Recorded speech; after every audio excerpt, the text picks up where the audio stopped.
प्यारे बच्चों, आज class 9th math worksheet number 70 worksheet संख्या 15, 16, 17 और 18 की पुनरावृत्ति का मतलब है कि यहाँ आपके कुछ पिछले जो वर्कशीट थी उनके क्वेश्चंस हैं और ये चैप्टर नंबर 4 पर आधारित हैं। चैप्टर नंबर 4 है दो चर वाले रैखिक समीकरण। इसमें जो आपके क्वेश्चन दिए गए हैं वर्कशीट में वो इस तरह से हैं कि पहले क्वेश्चन में कहा गया है कि लिमिट में से रैखिक समीकरण नहीं है। दूसरे में कहा गया दो चर वाले रैखिक समीकरण के हल कितने होंगे। तीसरे में कहा गया कि x बराबर 0 रेखा के में रेखा है जो इस प्रकार है। तीसरे में आगे देखेंगे तो चौथे में कहा गया कि समीकरण 3x माइनस वाई बराबर 3 का हल है। पाँचवें में फिर उस तरह से कहा x बराबर 2 वाई बराबर 3 किस समीकरण का हल है। छठे क्वेश्चन में आपको ये दिखाना है कि 3 और 2 किस समीकरण के हल हैं। बिंदु जो दिया गया है उसको लेकर के का मान ज्ञात करना है। फिर आठवें क्वेश्चन में फिर समीकरण की जांच करनी है। नौवें क्वेश्चन में x और y के लिए हमें हल करना है। ऐसे ही 10वें क्वेश्चन में भी कुछ ना कुछ काम करके दिखाना है, ग्राफ बनाना है और फिर देखेंगे कि हमारे पास काम क्या है। तो सबसे पहले आप देखेंगे क्वेश्चन नंबर 1। क्वेश्चन नंबर 1 में कहा गया है कि आपके पास जो क्वेश्चन है उसमें कौन सी जो समीकरण दी गई है वो रैखिक समीकरण नहीं है। अब रैखिक समीकरण किसे कहते हैं थोड़ा सा ये जानकारी जरूरी है कि रैखिक समीकरण वो होती है जिसमें चर की घात 1 हो। यदि चर की घात 2 होंगी तो वो रैखिक समीकरण नहीं होगी। तो पहले क्वेश्चन की बात करते हैं, क्वेश्चन नंबर 1। तो यहाँ हम देखेंगे कि इसका पहले का जो आंसर है वो कौन सा होगा, उसको आप लिख देंगे। उसने क्या रैखिक समीकरण नहीं है, तो बी पार्ट जो होगा वो इसका रैखिक समीकरण नहीं है क्योंकि ये हमें द्विघात के रूप में दिया हुआ है और इसको हल करने के बाद भी ये द्विघात ही मिलेगा। ये इसका सही आंसर होगा। अब यहां हम देख रहे हैं कि पहले भाग में 3x, अब मैं लिख देता हूं 3x प्लस 3 बराबर 5x प्लस 2।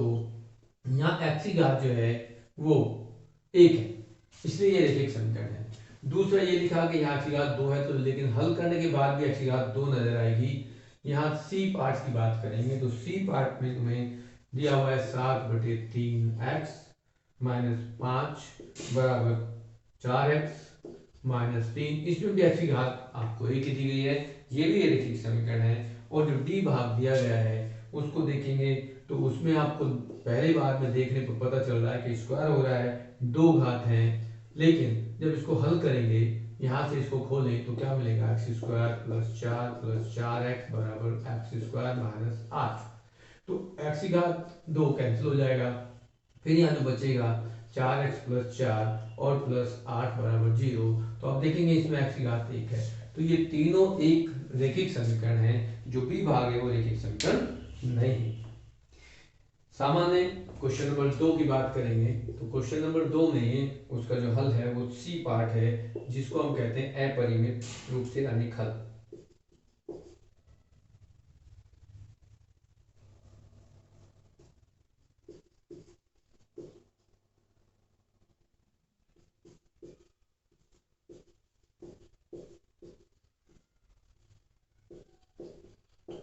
ये हमारा दूसरे क्वेश्चन का आंसर हो गया।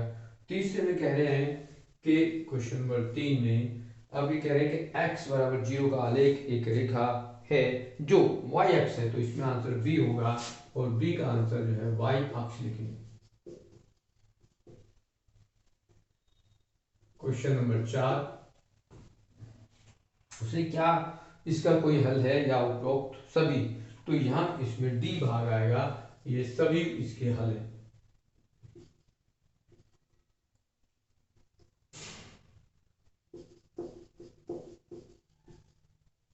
उपरोक्त सभी इसके हल है, तो ये हमें देखना होगा।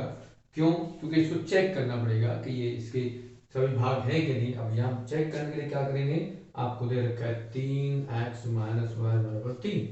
तो पहला भाग है 0, 0 और -3। 0 और -3 यदि यहाँ रखते हैं तो x की वैल्यू हम यहाँ रखते हैं, x का मान 0 रख दें तो ये 0 हो जाएगा, -3 रख दें तो ये +3 हो जाएगा।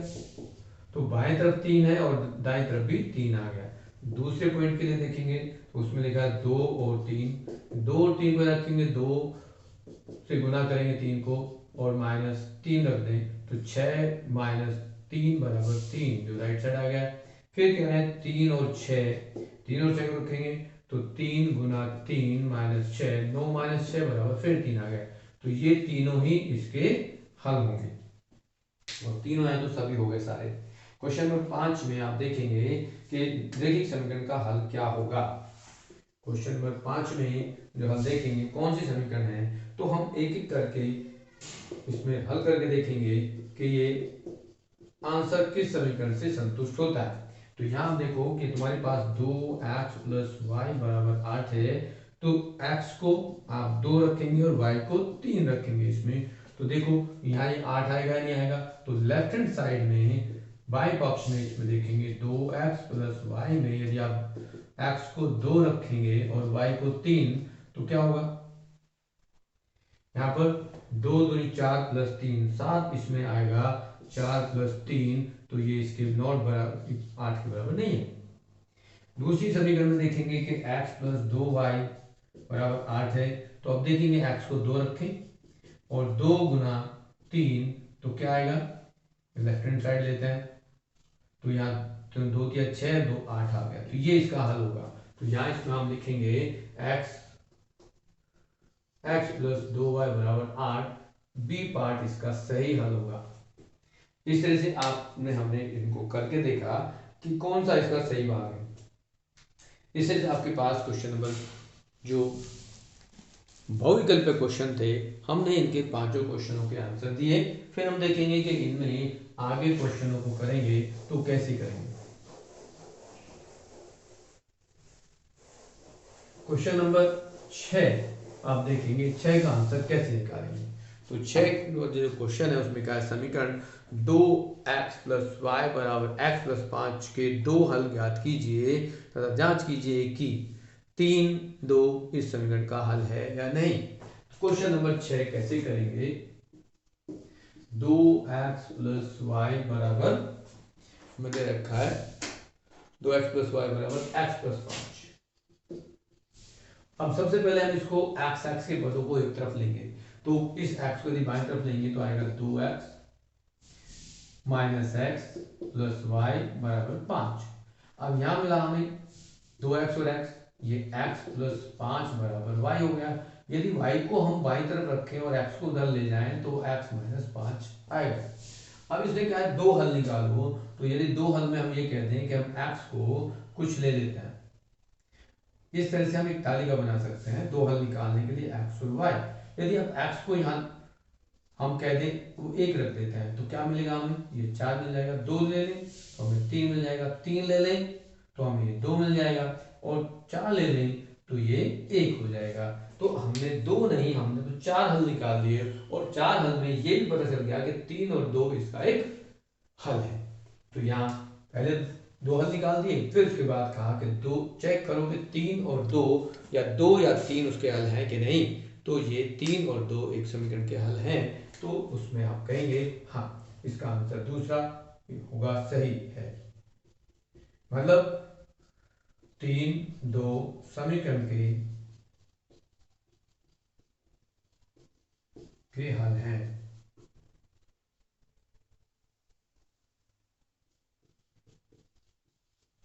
तो यहां हम इस तरह से इसको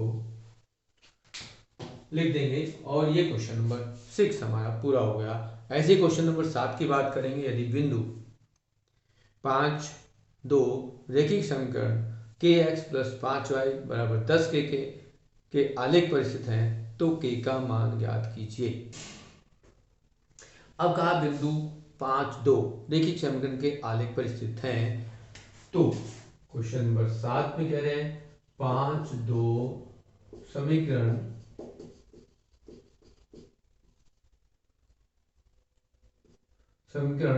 हमें समीकरण जो देखिए उसको देखेंगे kx + 5y बराबर 10 के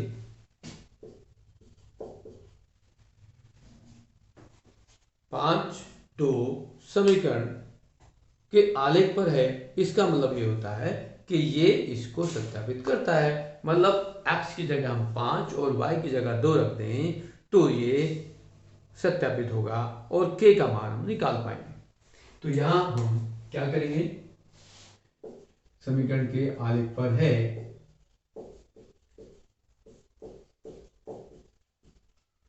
तो हम क्या करेंगे, x को 5 और y बराबर 2 समीकरण में रख देते हैं।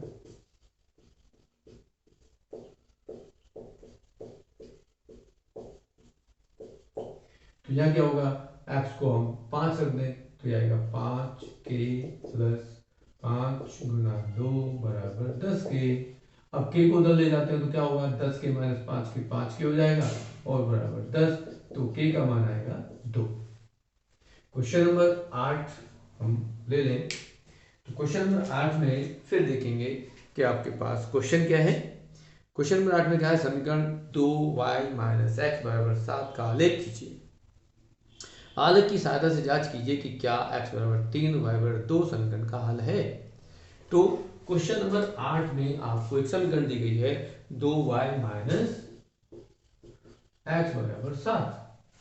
क्या करेंगे, इस समीकरण को हम इस रूप में भी लिख सकते हैं कि x को उधर शिफ्ट कर दें तो क्या होगा 7 प्लस एक्स और y का मान लिखेंगे तो 7 प्लस एक्स बटे 2 भी लिख सकते हैं। इसके लिए आप एक तालिका बना लें जिसमें आपको कम से कम x और y के तीन तीन हल निकालने जरूरी हैं, क्योंकि एक सीधी सरल रेखा खींचने के लिए आपको कम से कम 3 निर्देशांक की जरूरत होती है। रेखा बनाने के लिए, रेखा खींचने के लिए, ग्राफ पे बनाने के लिए तो हमें ग्राफ पेपर चाहिए। ठीक है, ग्राफ पर आपको ग्राफ बनाने के लिए ग्राफ शीट, उसके लिए तालिका चाहिए। तालिका से पहले ये समीकरण हमें इस रूप में चाहिए कि यदि हम x को यहाँ 1 रख दें तो क्या होगा, 1 प्लस 7 8 होगा और 8 से 2 भाग, 8 को 2 से भाग कर दे तो वो 4 होगा। यदि हम x को 3 रख दें यहाँ पर तो 3 प्लस 7 10 होगा और 10 को 2 से भाग कर दे तो 5 होगा। ऐसे यदि हम इसमें 5 रख दें या -1 रख दें तो क्या होगा, यदि हम -1 रखते हैं तो 7 माइनस 1 6, 6 बटे 2 करेंगे तो वो 3 आ जाएगा। इस तरह से हमारे पास 3 निर्देशांक आ गए और तीनों निर्देशांक को हम देखेंगे क्या ये हमारी उस रेखा पर होते हैं। अब दूसरा क्वेश्चन इसमें जांचने के लिए कहा गया, जांच कीजिए कि x बराबर 3 और y बराबर 2 समीकरण का हल है। मतलब x को 3 रख के देखिए तो 3 प्लस 7 10, 10 बटे 2 5 हुआ और 2 नहीं आया तो ये इसका हल नहीं होगा। लेकिन फिर यदि हम ग्राफ खींचते हैं तो क्या होगा, यदि हमारे पास ग्राफ शीट है तो ग्राफ शीट पे कुछ इस तरह से हमें लाइन खींचनी होगी।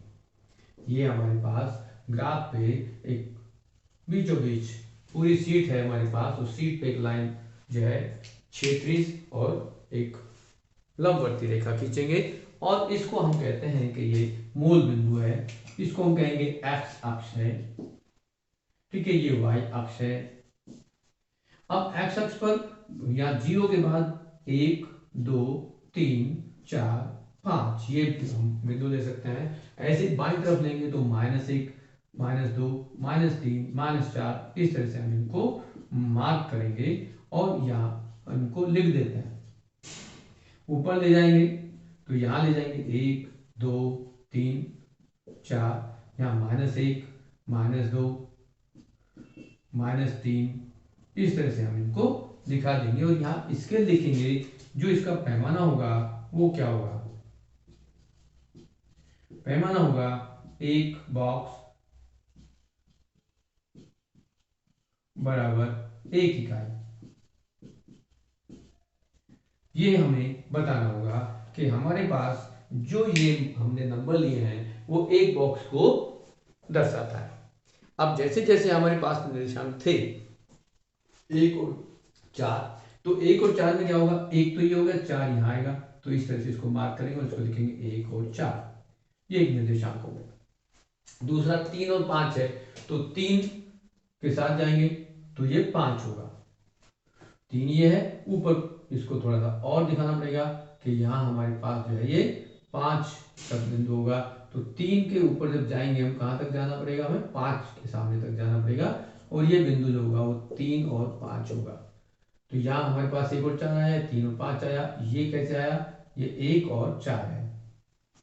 तीसरा बिंदु हमने लिया -1 और 3, तो -1 तो यहाँ पर है और 3 भी प्लस में है, तो इसको कहाँ तक ले जाना, हमें 3 तक ले जाना है, इस तरह से।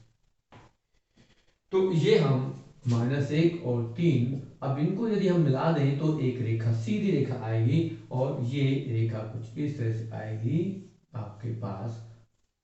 ये हमारा आलेख होगा जब हमारे पास एक समीकरण दी गई होगी। समीकरण से तालिका बनाएंगे, तालिका से ग्राफ पेपर पर हम इस तरह से एक क्षैतिज और ऊर्ध्वाधर रेखा खींचेंगे, उस पर नंबर लिखेंगे, 0 से दाएं तरफ चलेंगे तो 1 2 3 4 5 6 लिखेंगे, बाएं तरफ चलेंगे -1 -2 -3 -4 लिखेंगे, ऊपर जाएंगे तो 1 2 3 4 5 लिखेंगे, नीचे लिखेंगे -1 -2 -3 लिखेंगे। इस तरह से आपके पास एक कार्टेशियन प्लेन हुआ, सतह बनी, तल बना, और उस पर फिर आपने इन बिंदुओं को दर्शाया। पहला बिंदु आपके पास 1 और 4 था, उसको दिखाया, दूसरा 3 और 5 था, उसको दिखाया, तीसरा -1 और 3 है, तो उस और तीनों को हम मिला दें तो एक सरल रेखा आएगी। यहाँ आप देख पा रहे हैं कि जो उसने पूछा क्या x बराबर 3 y बराबर 2 है, तो x बराबर 3 पे 5 आया है, 2 नहीं आया, तो ये इसका हल नहीं होगा। तो यहाँ लास्ट में लिख देंगे, अतः 3 2 समीकरण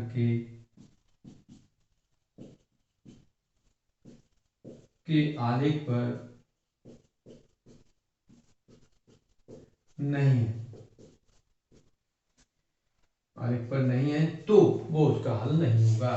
तो x बराबर 3 और y बराबर 2 समीकरण का हल नहीं है।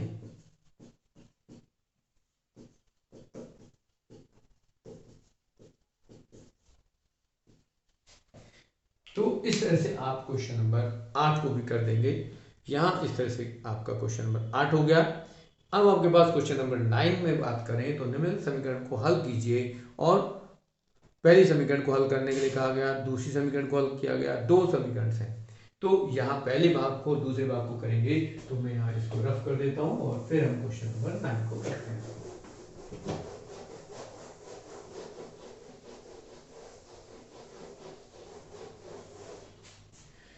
क्वेश्चन नंबर 9 में जो समीकरण दी गई है उसका हल करने का मतलब है हमें एक x और y के मान निकालना है, x का मान निकालना है। क्वेश्चन नंबर 9 पहला भाग है, उसमें लिखा है 7x - 9 बराबर 16। तो 7x ये है, 9 को यदि दाईं तरफ ले जाए तो बराबर में 16 और प्लस 9 हो जाएगा, और 7x बराबर ये 25 होगा, 16 9 25, और x का मान निकालेंगे तो 25/7 इसका हल होगा। ये एक चर का समीकरण है, इसको हम इस तरह से करेंगे। दूसरे भाग में करेंगे, दूसरे भाग में दे रखा है y/2 प्लस 7/2 बराबर -3/2। अब यदि इसको आप सरल करना चाहेंगे तो देखो यहाँ भी 2 है, ये भी 2 है, ये भी 2 है। यदि इस सभी पूरी समीकरण को 2 से गुना कर दें, समीकरण में 2 से गुना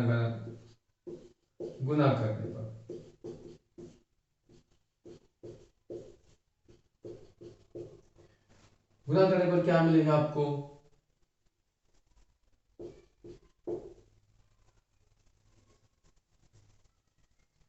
तो यहाँ देखेंगे y आएगा, ये 7 आएगा, और ये बराबर -3 होगा। फिर को यदि दाएं तरफ शिफ्ट कर दें तो आपके पास -7 और -3 होगा, और y का मान आएगा -10। ये आपका दूसरे क्वेश्चन पार्ट का आंसर आ गया।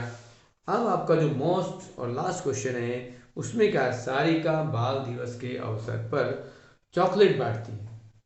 वह प्रत्येक बच्चे को 5 चॉकलेट देती है तथा वयस्कों को कुल 20 चॉकलेट देती है। यदि बच्चों की संख्या x से तथा कुल बांटी गई चॉकलेट को y से दर्शाया जाए तो इसे 2 चरों वाले समीकरण द्वारा दर्शाइए।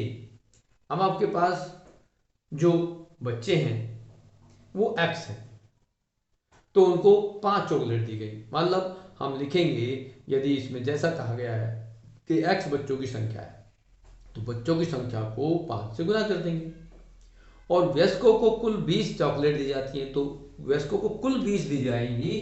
तो हमारे पास जो क्वेश्चन नंबर 10 होगा, यदि कुल चॉकलेट y थी, तो यहाँ हम लिखेंगे 5 चॉकलेट हर बच्चे को दी गई, तो 5 गुना x, और कुल वयस्कों को 20 चॉकलेट दी गई। तो ये एक समीकरण बन गई, इसको हम कहेंगे दो घात वाली समीकरण, जिसमें 20 तो सारी जो वयस्कों को दी गई, जबकि बच्चों को हर बच्चे को 5-5 चॉकलेट दी गई। तो कुल चॉकलेट y थी। इस तरह से हमारे पास ये समीकरण बन गई y बराबर 5x बराबर प्लस 20।